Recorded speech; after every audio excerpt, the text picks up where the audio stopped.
This week in the Missouri Senate, we review another of the state's new laws. Senator from the 5th. Thank you, Mr. President. Mr. President, I move that Senate Bill 52 with a Senate committee substitute be taken up for third read and finally passed. Senate Bill 52 creates several provisions relating to suicide awareness and prevention.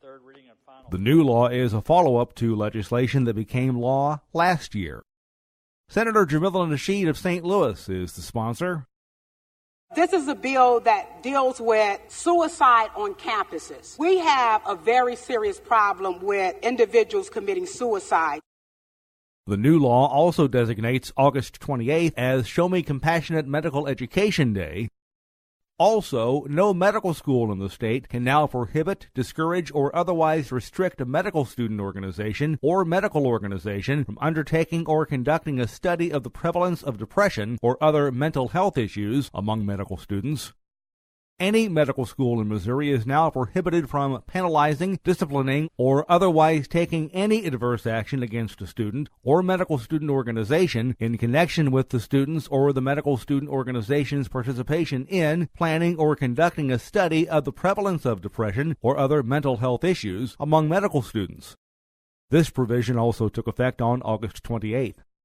The new law also permits medical schools in our state to conduct an ongoing study in order to facilitate the collection of data and implement practices and protocols to minimize stress and reduce the risk for depression among medical students in Missouri.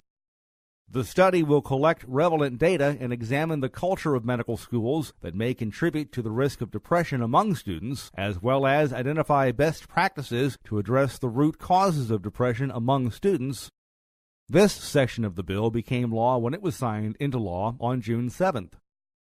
Next up for lawmakers will be the annual veto session. Of the 71 measures sent to the executive branch this year, 5 were vetoed. In addition, line items from 3 appropriations measures were also rejected. There is a possibility the legislature could address these next week when the annual veto session will be convened on Wednesday.